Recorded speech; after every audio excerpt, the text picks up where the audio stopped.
In this episode of the Church Security Roll Call, we're going to be discussing lessons learned from a church shooting. Stay tuned.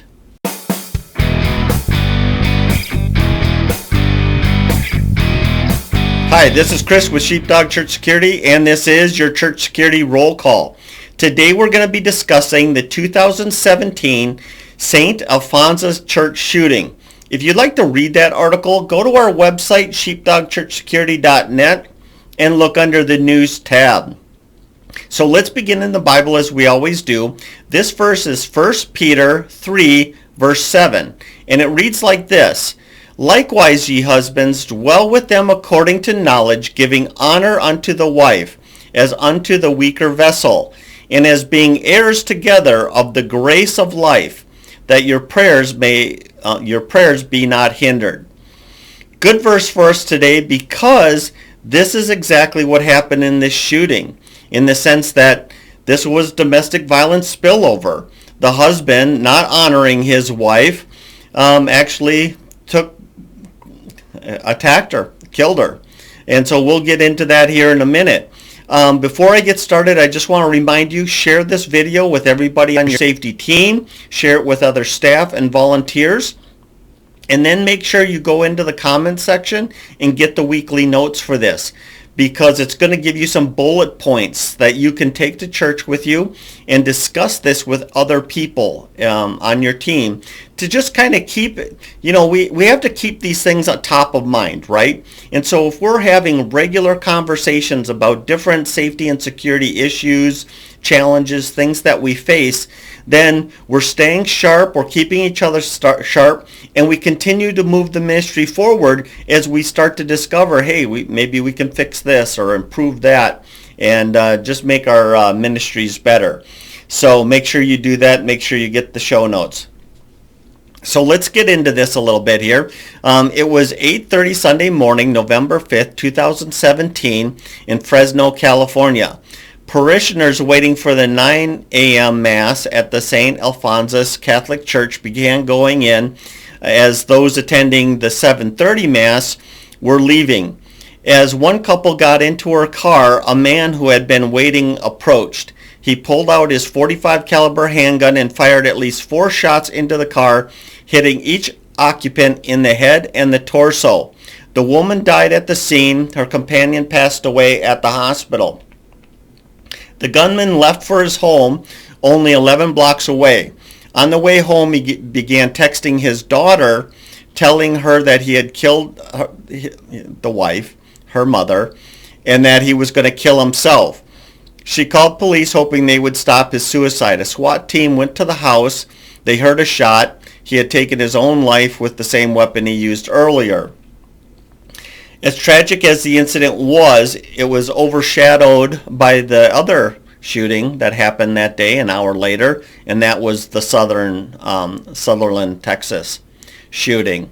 And so this kind of became the other shooting, and unless you were local, you probably hadn't heard about this shooting at all. So the killer was an owner-operator truck driver. He was a U.S. citizen and had property in Mexico. He and his wife lived 11 blocks from the church where they were members.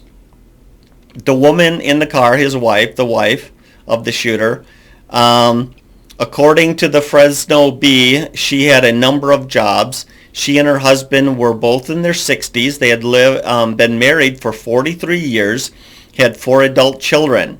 For a number of years, they had reportedly been separated, but were still living in the same house in separate rooms. The motive was evidently jealousy. Just a week before the shooting, the man expressed sadness and despair on Facebook, picturing himself in a coffin. About that time, his wife told her family and friends that she had a new boyfriend, and he's about 10 years younger. On Tuesday, Halloween, she filed for divorce. On Saturday, before the tragedy, the husband posted that he was sad and he was not as important as he thought he was to other people. And of course, the other man who was shot and killed was the wife's boyfriend. So it's easy to see basically how jealousy rose. They're still living together, though they're separated. but living together. And now she's dating a new guy, and she's filing for divorce. So you can see that this was definitely a problem in the making. So the impact is she's killed, the wife is killed, her new boyfriend is killed, and then, of course, the killer committed suicide. The impact of all this, of course, is this was really, like I said, it was in the shadow of Sutherland Springs. So really, it was only no local news that actually kind of shared this story. And unless you're kind of connected, you may have not even heard of it. Because Sutherland Springs, you had 26 people killed and 20 wounded. Definitely a larger event and more newsworthy is maybe a way of putting it, based on the media's priority list. But other than that, other than it just kind of being a local thing, as far as we know, it didn't really have much effect on the community other than, obviously the emotional impact. But we don't know that the church even started any new security in their place, got that in place or took any steps at all. Our best research is they went on as usual. Now there could be things happening behind the scenes that we don't know, but for the most part, we have no idea. There's no evidence that they took any steps. In fact, there's kind of something interesting that came out of looking at this shooting, is the priest decided to go ahead and have that mass, that 9 o'clock mass. And at first I thought, wow, that's kind of crazy. You have an active crime scene in the parking lot of the church. You have people that were, coming out and going in between the two services, and they just drive on almost as if nothing happened. Now, it's my understanding that the priest did address the emotional toll and, obviously made mention of it. But other than that, they just drove on. It kind of created an interesting thought for me. There could possibly be reasons to go ahead with church. I think it's got to be a case-by-case basis, right? Something could theoretically happen at your church in a back parking lot, or in this case, it was the back of the church in a back parking lot. And in a way, it doesn't necessarily affect the church. Maybe. I mean, these were members. I don't know how. I guess ultimately, it's an interesting idea to think about. Is if there's an event at the church, does that mean everything gets closed for the day? Maybe not. Maybe it's something that has to be discussed, and maybe we just have to kind of, I guess, if nothing else, take in the information, look at the situation in its totality, and then kind of make a decision on what's going to be the best action. In this case, it sounds like the priest made the decision based on the fact that people needed comfort. They needed a way of expressing what went on and kind of, changing things a little bit to at least address those strong emotions and those strong feelings. People are there. This is a good time to maybe address that kind of stuff.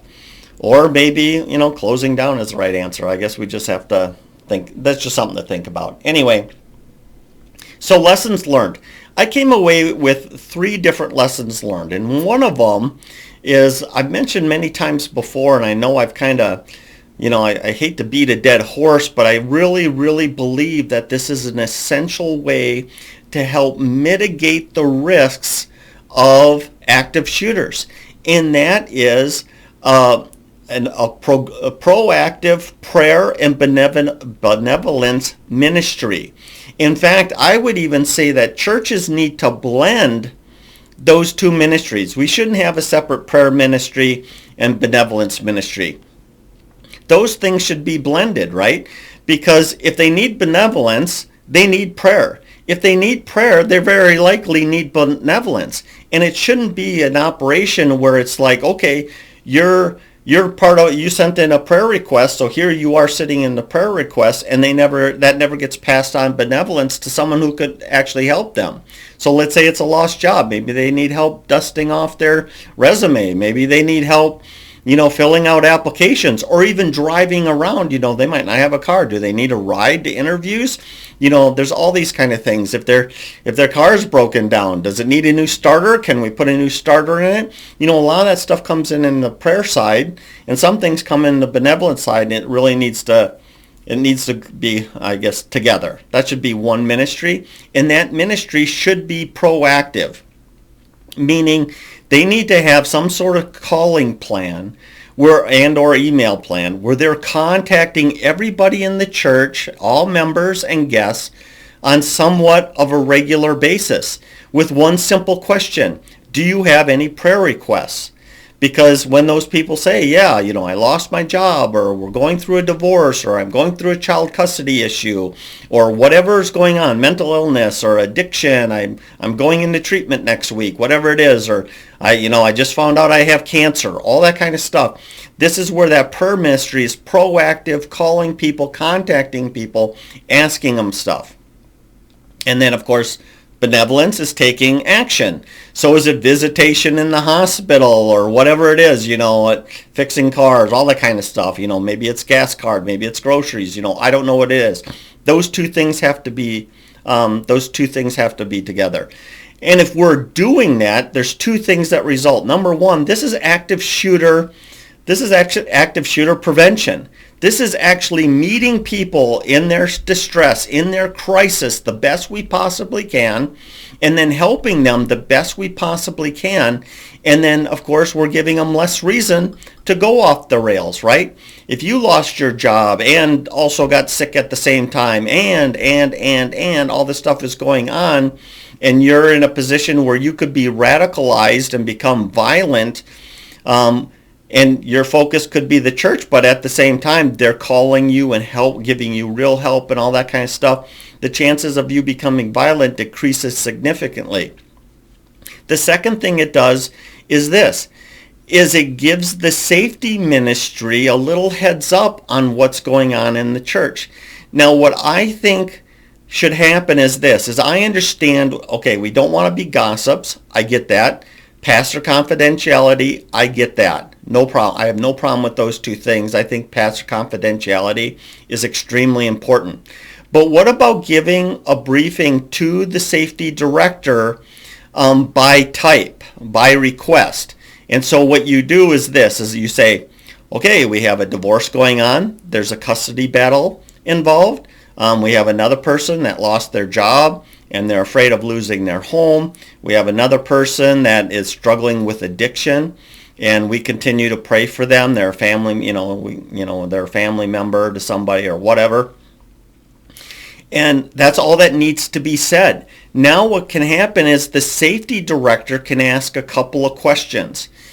And the question simply is this. Let's say it's a divorce, as an example. You could ask the person telling you, maybe it's the pastor or the leader of the prayer ministry, how civil is the divorce going? How civil is it? On a scale from 1 to 5. If it's super civil, it's 5. It's just going to be something that's done and there's not any potential for violence. Great. But if the civility is very low, now it's like, okay, we need to prepare for this. The other thing too, another way of asking that question, depending on the situation, let's say it's a lost job or a medical situation, how optimistic are they about recovery or about the future? If it's super grim and super low, now that escalates our risk level. But if they're super optimistic and say, yeah, I lost my job, but I'm believing in God and I'm going to get a job soon, I just know it's a matter of time, no worries, that's something different. And so those are kind of the questions the director has to ask. I do think it should be done in the positive, because people that typically, pastors, people that would be part of a prayer ministry, people that would be part of a benevolence thing, if you ask them, what's the chances of this getting violent, you're asking them a question in a way they can't think or don't want to think. Instead, if you say, is it pretty civil, is the divorce going, are they pretty civil, or are they, what's going on there? And if they say, no, yeah, it's going to be fine, both of them are sad and relieved at the same time, but it's going to work out, or whatever, it's not going to go bad. Or, same thing with how optimistic, how hopeful are they about their injury or this situation.